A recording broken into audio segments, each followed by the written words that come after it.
for a children's wear company and designed children's clothing. Wow. But from a young girl, like I used to write poetry and I, became obsessed with haiku and, all sorts of things. I was young, like middle school. Yeah. And so how did that turn into screenwriting? I wrote a book after years of working as a clothing designer and then as a stylist, did a lot of music videos. I ended up going on the road with Junior Mafia and Biggie as a stylist, and I ended up writing a book. Between that and going on the road styling stage plays, I wrote a book called A Girl Named Lily.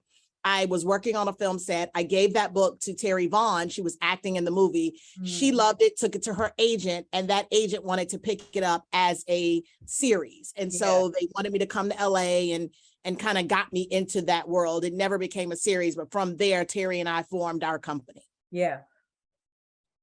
So I think what people need to hear there is, most of us in this industry as writers are coming from something else, right?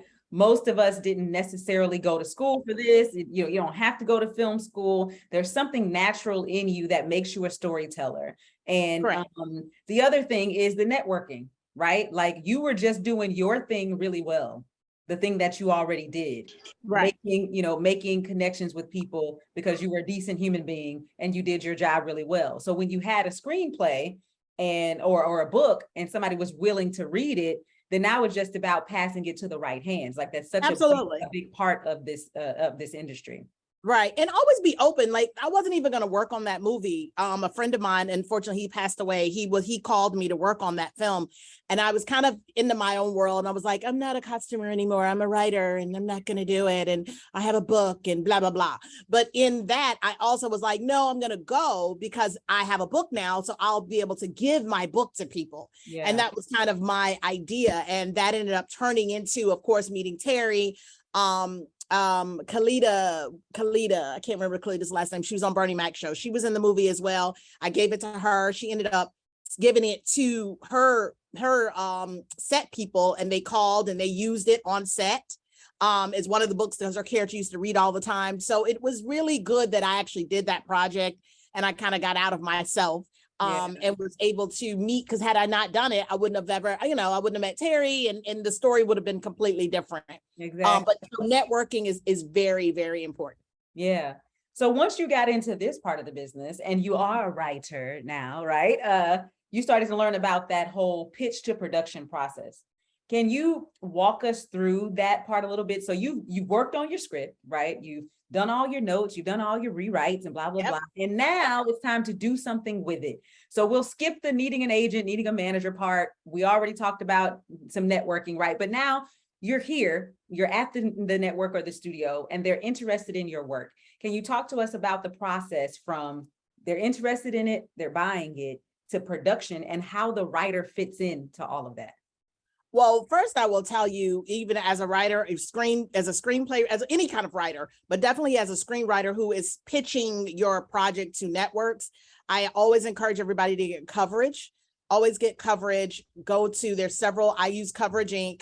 And not that you have to listen to every single note, but it gives you another perspective on what you have on paper, because you will get notes. So going back to what you're saying, once you have, whether you pitched it and they like it, sometimes you pitch something. Right now we have a project and I'm actually not the writer, I'm a producer. We hired the writer, but what we pitched and what she wrote, the network is now coming back and they're like, we want to age it up. We want to make it a little different. So literally we have a notes call tomorrow with the writer and it's almost not even different from her pitch, but it's like half different from what we pitched. So she's kind of like, wait a minute, but that happens all the time because you're not always dealing with creatives. Yeah. So from what you pitch to your original script, I go through about 3 to 4 drafts. If you are a WGA writer, most contracts will give you 3 drafts and a polish. So, and everything is steps. So you get paid by all of your steps. I have written things before where they were like, I did my 3 drafts and they didn't feel like I could get them there, and they hired another writer to do the polish. Yeah, that has happened to me in the past. I tried never to let that happen, but The last two projects, it hasn't happened, but it does sometimes happen, especially if you're with a network that has a particular voice and you're new to that network.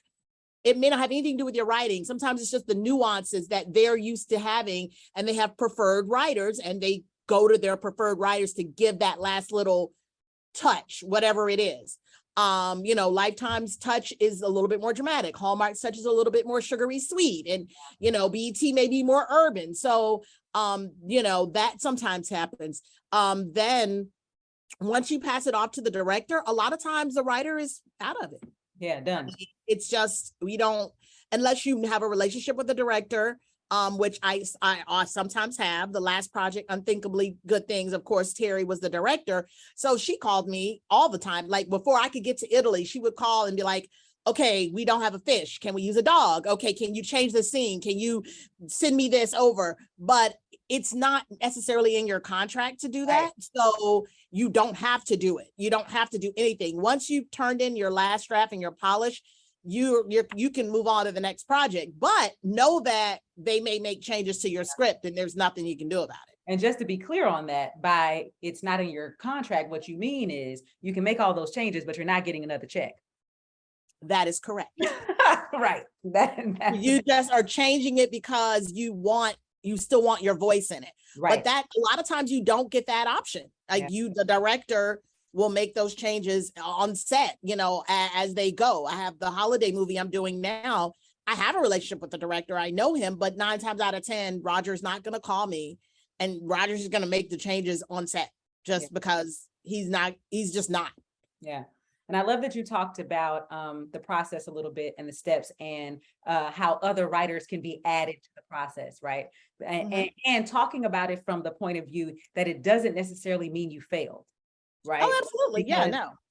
Because each of these networks has their own brand, their own voice, their own tone, their own everything. And when they're contracting writers in, they may be contracting you in because they think that you have something to add to that, but they're always going to have their own people that come in and tweak, or like you were saying, for the pitch process, you never know what part of the story it was that was triggered for them to go, we like this. But it doesn't mean they like the whole thing, or it doesn't mean that they want the whole thing, need the whole thing, etc. It might have just been, you came in here and you pitched this whole TV movie, or you came in and you pitched this whole series, but I really just like this character. Right. And they want to be collaborative. Like, here's the thing. You are nine times out of 10, as a creative, you are dealing with non-creatives that are execs. But just because they're non-creatives doesn't mean they don't have a voice or an opinion. And like they know the brand, and they want you to be collaborative. Like, you will have a hard time working in this business if you're like, okay, here's the character, here's the story, but nothing about him can change. Nothing, like, it's just not realistic. Yeah. People want to have their hands in it. People want to have their imprint, their footprint in whatever it is that you create. And it's really good to be malleable, because if not, people may not want to work with you over and over again. And so I always tell writers, a story can be told 10,000 different ways. Like, as long as it's still your story, it's okay. Like, it's okay. It's like your story's going to just get out of, it can only be told this one way. Because you can give one story to 5 different networks and it feel completely different 5 different times, but it's still the same story. Yeah. And in your early stages of your career, they are going to be more and more collaborative. Like, you're not going to get to argue your point as much. I've gotten to a place where I really can kind of like, well, this is why I made this decision, and this is why I made this decision. But there were times I didn't even do that. I just was like, how do you want it? Okay, whatever.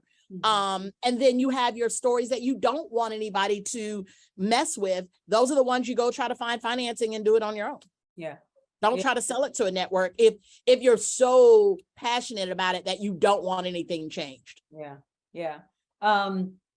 So one of the things I want to point out in what you just said was about the receiving notes process. It's like, first of all, be happy that you're still in a part of the process, and that they want you to address the notes. Right? Because they can easily go hire another writer to address the notes. It doesn't have to be you. So your voice is still there. So even though you might be losing some of the ideas that you have, your voice is still there. You still get to structure it. You still get to be that person. But if you turn out to not know how to collaborate, they can easily cut you from it because they own it now. They don't need you. And They then, bought it. yeah. Yep.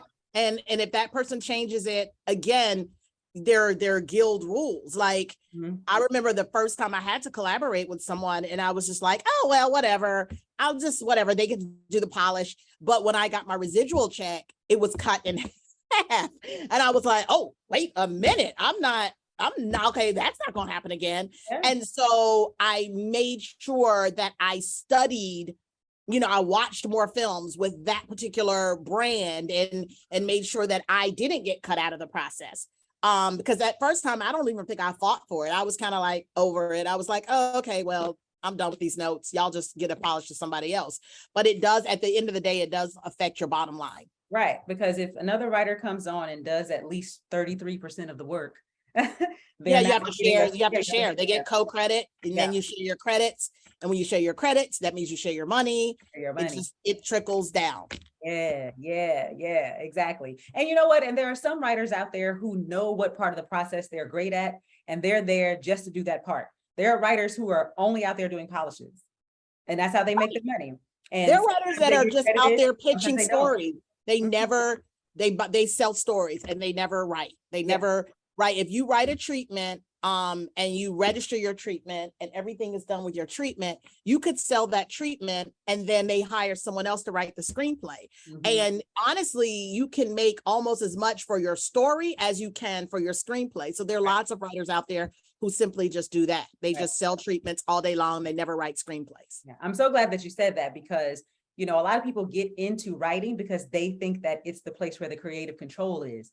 And it isn't, right? And so a lot of people are trying to learn this, learn how to write screenplays, learn this structure, learn all that kind of stuff. When really, if you're an idea person, there's a lane for you.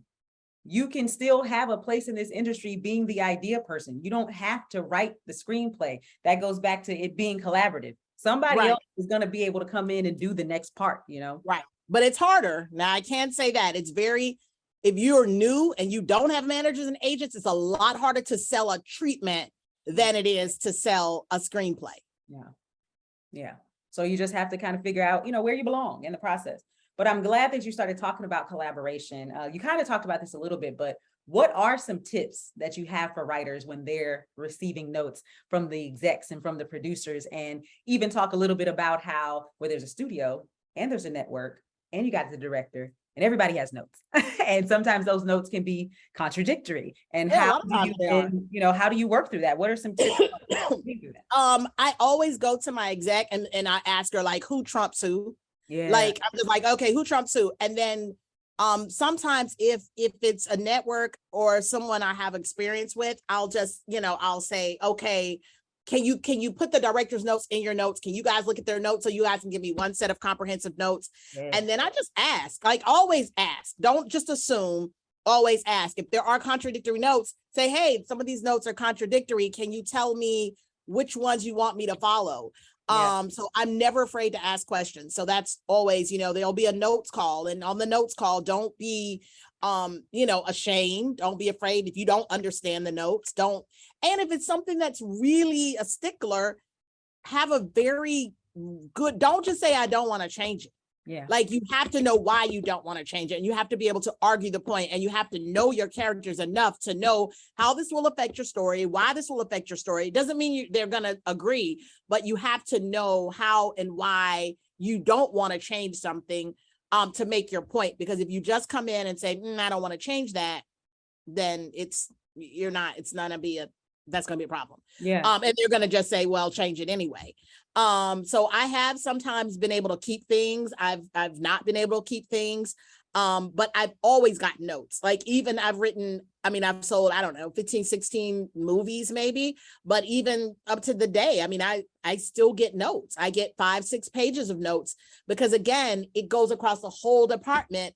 And the notes sometimes are as deep as your main character doesn't have enough stakes. We need more stakes.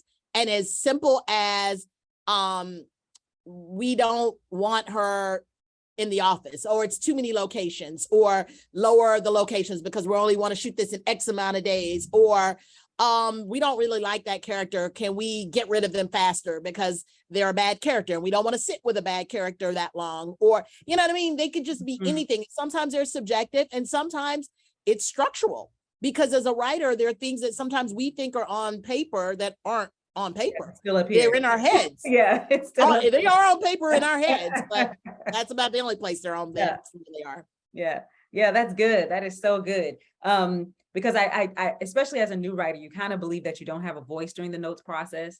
But I think it's big what you said, and what I kind of try to tell writers is your job is to understand the note.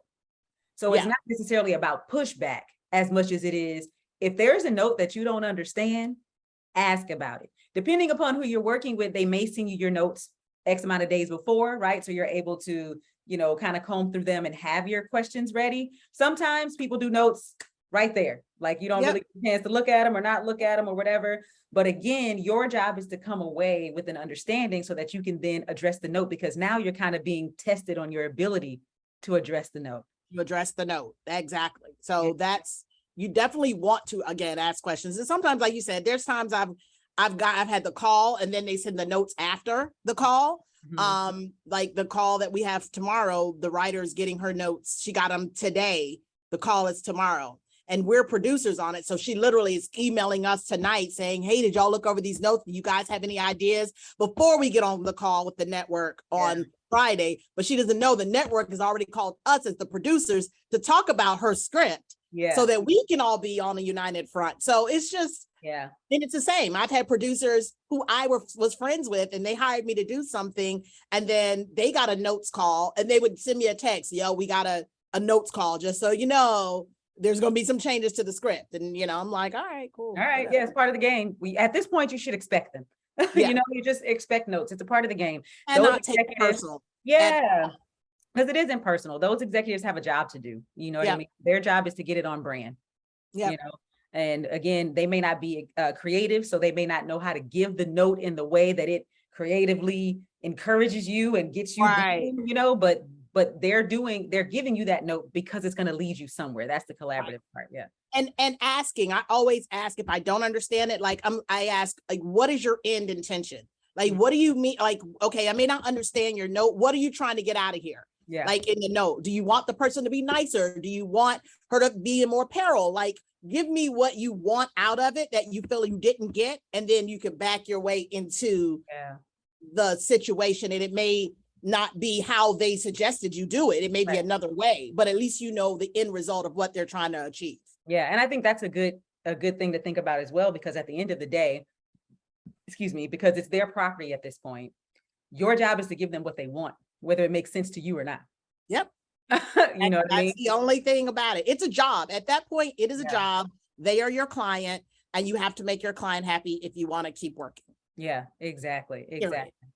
Okay, so I'm going to open it up for 2 questions because Cas has a hard out, guys. So we're going to open it up for 2 questions, and then I'm going to ask her what she has going on next, and then we'll send her on her way and thank her for. And then we can try it again. We'll try to do the IG live again. Yeah, we'll see. I don't know what was going on, but technology. I'll figure out my live before, and then I'll call you and be like, hey, okay, I'm on live. And like, I got it. Okay, so if you have questions, hold on. Let me put this in the gallery view so I can see everybody. Enjoying the video? Got a story to tell? Let the professional pen take you from idea to story in our online screenwriting course at awriterforyourwriter.com. Ready to write your own movie or TV show? Go to awriterforyourwriter.com. Now, back to the video. If you have a question, you can use the raise your hand thing. If your video is actually on, then you can just wave your hand if you have a question for Cas. Y'all cut your videos on. I want to see who this other Cassandra is over here. What's my favorite genre? To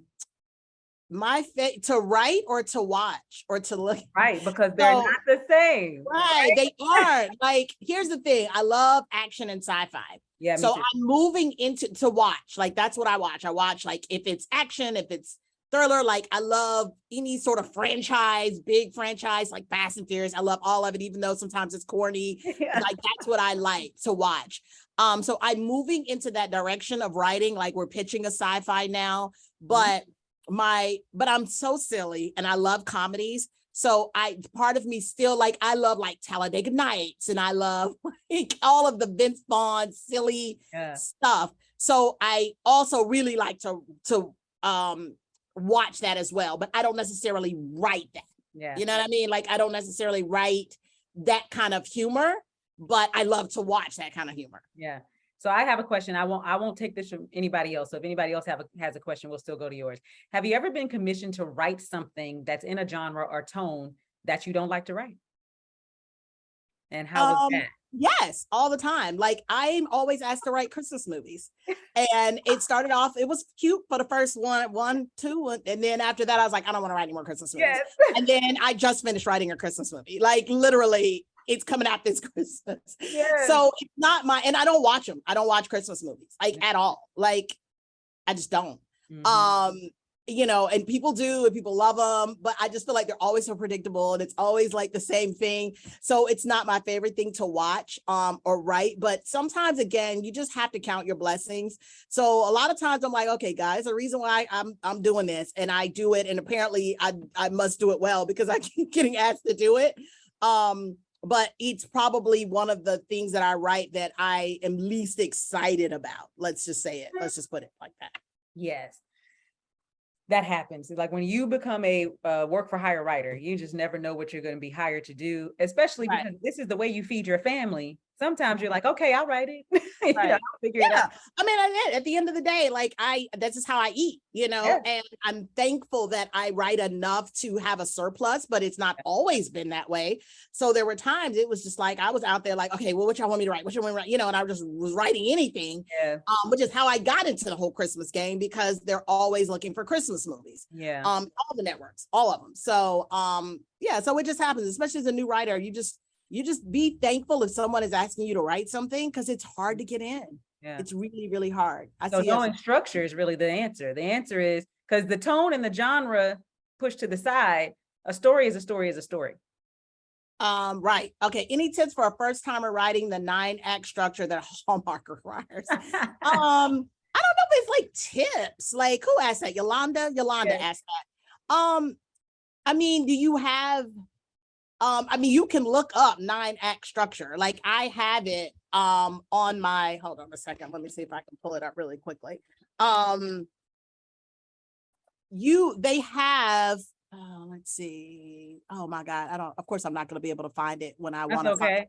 I have one on my website too, guys. You can go purchase it for $5. It says 9-act structure. It literally is setting up the story at the very beginning of the scene. They want to, by the third act, the second act, you introduce the first character. Third act, it's like you're bringing in the love story. The fourth act, you start to create the drama. By fifth act, something happens. You know, so it literally is very structure, like, stick to the structure. It is a structure. If you stick to it, then you won't have any problems. Don't try to veer away from it. They worked on the 9-act, BET TV1, they work on a 3-act. Lifetime, I think, is either 7 or 9-act. So, I mean, everybody has their own different acts. And then what I would say is watch the movies. If you want to write for a particular network, or if you write for a particular network, study their movies. They don't veer. They do not veer from their brand. It's just like a brand. It's like you look at Sprite or Coca-Cola or, you know, any other corporate company, Nike, Adidas, like, you know what kind of commercials to expect. It's the exact same thing. Yeah. So study that. Yeah. That would be my biggest tip. And if you study it, you'll see what happens after. You can pretty much be like, oh, this is what happens before a commercial break. This is what happens right then. Da, da, da, da, da, da, da. And then it's up to you to try to make that exciting. Right. Okay. Well, before you have to jump, why don't you tell us what you have going on next? Okay, hold on. I was just about to say some of the writing tips of first time writer, places to look up.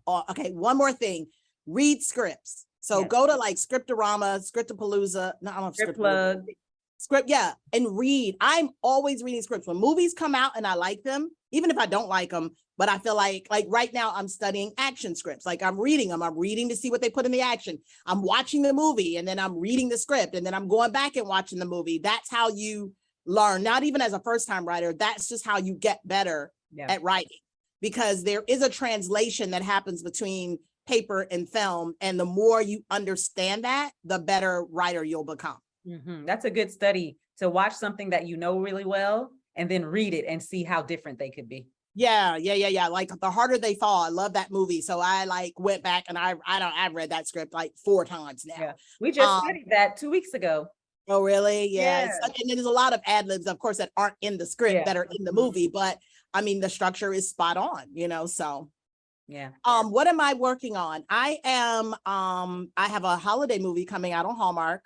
I don't know when, sometime like between November and December. It's called The Holiday Stocking. And I am about to start directing a thriller for Lifetime in October. Awesome. Well, those are my 2 latest projects. Well, as you can see, most of our people are creatives. The majority of them are writers. Any last tip you want to leave them with on your way out? I don't know, just like keep writing. I mean, it's so hard to just give a tip because it's so broad. Like, if you're a newer writer, keep writing. If you have the opportunity to shoot something, find some people and just shoot something. If it's a short, if it's a scene, if it's something, because it is really hard to get people as a new writer to read your stuff. Yeah. Like, people send me stuff all the time and I'll just be like, I can't, guys. Like, I can't, I'm so busy. I can't read them.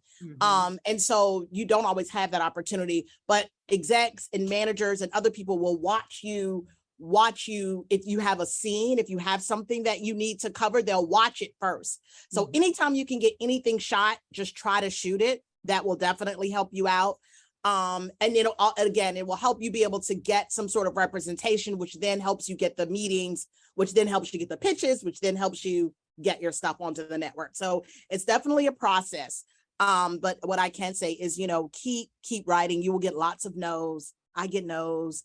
I get passes. We just got a pass the other day from Apple. Like, it's part of the business, but you can't let it deter you, because if you know that's what you're supposed to do, then you do it. Yeah. Put your grind cap on. This is a long game, guys. It's a long game. You got to stay in it. Well, we appreciate you so much for giving us your time today, for dealing with the technical difficulties, for being patient. I know. I'm sorry about that. No, it's not. Who knows? I'm not going to blame you. We're going to blame Instagram. But thank you so much for being here with us. And obviously, if we can do this again, we'll do it again. Yes, we will try. Hit up Katie and we'll try to do it again after I'm done. Like, I get done in October. So let's try to do it again for like the holidays. We'll do like a holiday. Oh, yeah. After Holiday Stocking comes out, then you'll have something else to talk about. Right. We'll have something else to talk about. So we'll do it after that comes out, which will be sometime, I guess, November, December. Right. And you will but it'll be way before Christmas, I'm sure, because they start early. Right. With the Christmas movies. And you will have directed by then, right? Because you're going to direct in October. I'll be done October 20th, 25th. So sometime in November, we'll get back together. You'll get to talk to us about directing. Yeah. That's a new space. I mean, I've directed some other films before, but I'm definitely a writer first. All day. I'm the hermit that just wants to be behind her computer screen. Same. Same. Well, thank you so much. And thank you guys for all jumping over here as well. If you're a BFF, I will keep you at 6:00. You received the link in your email. If it's not in your email, check your spam. If it's not in your spam, send an email. We'll make sure you get there. Thank you guys. Have a good rest of your day. Thank you. Thanks for watching. Need help with your screenplay? Go to awriterforyourwriter.com. That's awriterforyourwriter.com.